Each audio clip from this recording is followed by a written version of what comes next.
Bitcoin to $1 million in 90 days? That's what the former CTO of Coinbase thinks, and more than a few people are taking him seriously. All right, friends, welcome back to another Bitcoin Breakdown Bite. We are talking about, obviously, the same thing that everyone is talking about, which, as it turns out, might be the point.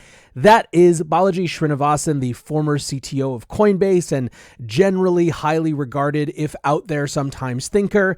He has predicted that Bitcoin will go to $1 million inside the next 90 days, largely because of societal collapse on the back of the banking system. So McKenna here sums this up. Balaji thinks most banks are insolvent in the US. Bitcoin goes to 1 million in 90 days. Hyperinflation is imminent. Converted 99% of net worth to Bitcoin. US civil war happens. Effing wild. All right, so we obviously today are going to get into what exactly Balaji is talking about and then all the responses, and I'll give you a little bit of my take at the end of it.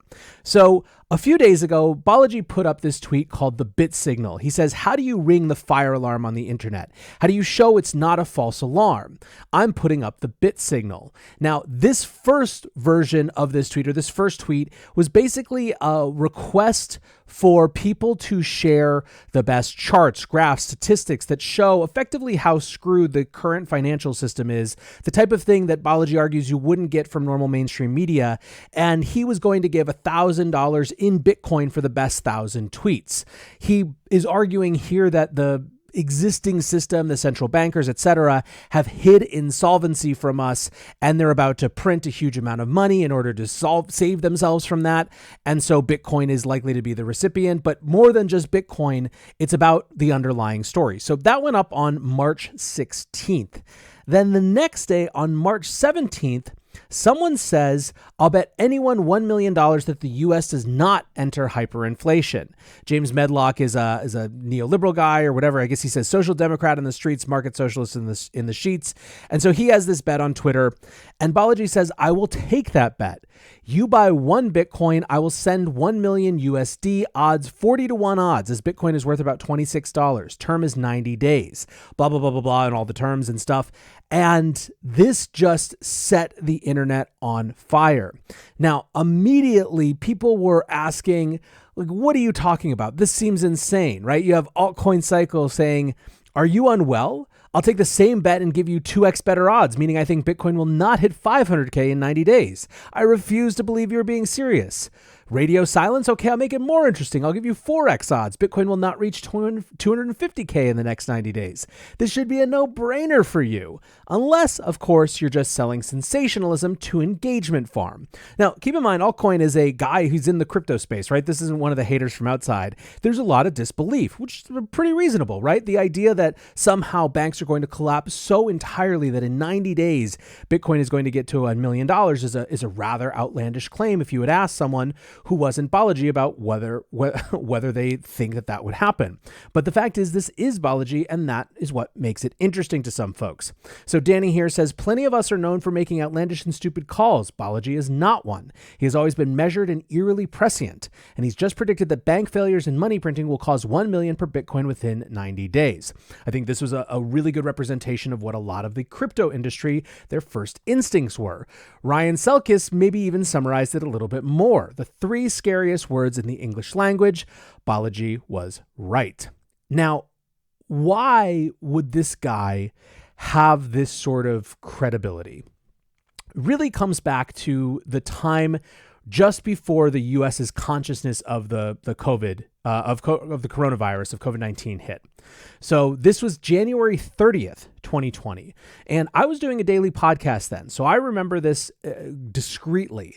And this was even before many of the folks who were paying attention to China were really, really paying attention to this thing that was going on. The lockdowns had started already in China, but people weren't really paying attention. It wasn't even until February that people who were ahead of the curve started paying attention. So Balaji writes, going viral. What if this coronavirus is the pandemic that public health people have been warning about for years? It would accelerate many pre-existing trends. Border closures, nationalism, social isolation, preppers, remote work, face masks, distrust in governments. So this is, again, January 30th, 2020. And when Balaji tweeted this, no one or very few people took him seriously. Obviously, the folks who were a little bit closer to him or to, the crypto industry were a little bit more receptive to that. But by and large, it was sort of ridiculed. And you have to remember, too, at the same time, you had the Silicon Valley establishment who were saying no handshakes, please. And they were putting up these signs on their venture capital firms that were talking about, no handshakes and masks and things like that very early. This is, again, before it had really hit the US. And they were ridiculed, absolutely ridiculed, lambasted by the mainstream media for doing this. They were called hysterical and fear-mongering and all these sort of things. And so ever since then, there has been a bit of a war between Balaji and the mainstream media apparatus. And I think, and I'll get more to this in a minute, that this is a part of what's going on. But anyways, the point is that this isn't just some random making this claim. It's someone who has at least established their bona fides as being prescient about a lot of things. Now, the regular mainstream establishment, any bona fides that it seems like Balaji might have established, certainly have not given him the benefit of the doubt. So you have Joey Politano here saying, for context on how insane a bet this is, at $1 million, the total Bitcoin market cap would be worth more than all the mortgage debt in the US, LMAO. Then he says, if you want to give me money, I'll take it. I don't have any money, so I might as well. And then he says, I cannot understand how insane a bet this is or how wild Balaji's terms are. So this is, I think, just, again, no hate on Joey here. He's representative of the mainstream establishment. Matt Levine is clearly gearing up for a piece about this in his Bloomberg column. I anticipate that as early as tomorrow on Monday. He says, wait, so a guy is betting that Bitcoin will be 1 million in 90 days by buying a Bitcoin at $1 million now. Do I have this right? There's a lot of skepticism. I also decided to screenshot this one that has Nick Carter's response. It's more like paying $1 million to be the main character for the next 90 days, which I don't think is entirely untrue either. Then you have folks who are just in general totally off the Balaji thing. Nicholas Taleb, the Black Swan guy, says basically he went off on Balaji saying that he didn't understand anything about banking and blah, blah, blah, blah, which may be true, fine, whatever. I'm proudly in the camp of people who have been blocked by Taleb, so I wouldn't know. The point is, I'm just showing you that the sort of mainstream has a very particular set of feelings about this Balaji bet that are not positive. Cass here puts it the most succinctly I think I've seen. I'm sorry, but Balaji is a fear-mongering asshole who literally made all his money off the corrupt system he cries about. And I think that this fear-mongering idea holds aside Cass's colorful language and the sentiment, which I think is broader than Cass. I do think that there's this interesting question, this tension that is, regardless of this system, is going to come up a lot. We saw it last weekend with the VCs who were talking about bank runs as well. This idea of the line between fear-mongering and fire alerting, to use the word that Balaji literally used over and over again, is one that may only be vindicated or not by what happens next. In other words, it's fear-mongering unless you're right. So it's just worth keeping that in mind, because I believe that part of the meta scenario that we're seeing here is a shift in how public communications around important issues happens. And my thesis is that that might be the big point for Balaji. But again, we'll get to that in just a minute.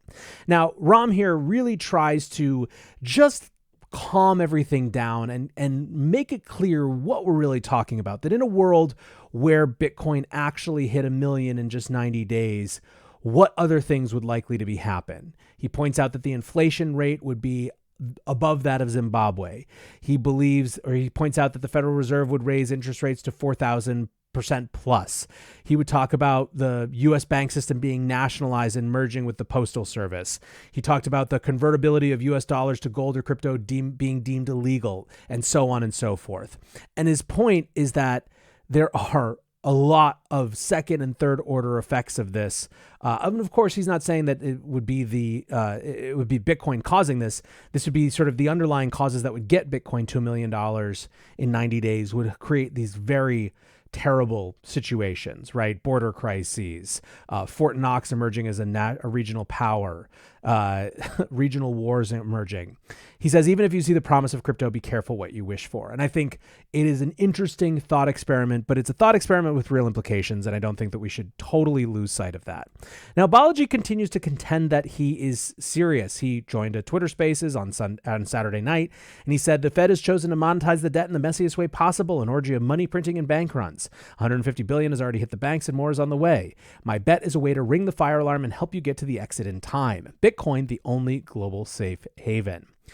Okay, so let's get around to sort of where I think a lot of, let's call it the mainstream crypto opinion. So these aren't the mainstream media folks who are just going to be dismissive of Balaji out of hand, but the folks who actually pay attention and have similar conviction to Balaji about Bitcoin and other crypto assets. DC Investor says, no, Bitcoin is not going to $1 million in 90 days, but the media will pick it up on Monday and won't shut up about it because the number is big. They'll all be talking about Bitcoin and crypto. They'll all interview Balaji and then they'll do it again in 90 days. So that is one interpretation. That is all just sort of a big media stunt. I think that Jason, though, uncovers something important here, too, where he says, I won't even be mad if Balaji comes out 3 months from now to say the bet was a social experiment. He got all of you to talk about hyperinflation and crypto's mission with urgency again. And I think this is sort of the closest to my sense that I've seen as well. I think in some ways, Bitcoin at $1 million is a rhetorical device. It is a hook. It is the lead line of a pitch. It's the first line of this video that I did before I got into the substance. It's the thing that gets people to pay attention. It is in some ways more captivating to say Bitcoin to $1 million than just to say total collapse of the banks, right? It gives an outlet, an expression. It gives you a direction. It gives people something tangible to feel connected to it if they have Bitcoin holdings. It gives people something to hate if they don't have Bitcoin holdings. And I think to me, it seems like the fire alarm that Balaji is trying to raise is less about the Bitcoin aspect of this and more about a concern. And I'm obviously reading into his thoughts a little bit, and he's plenty vocal to give you his own thoughts, that in the wake of this new federal bank term funding facility, the bank term funding program, that people and the mainstream media in particular are going to kind of gloss over what has happened in the banking system and move on to other things. I think that's what Balaji is trying to avoid. I think that he's trying to use the tools and techniques of social media to keep a spotlight on an issue which he sees as a crisis issue on the scale of the coronavirus. And the Bitcoin piece is really just the door to get people to walk through.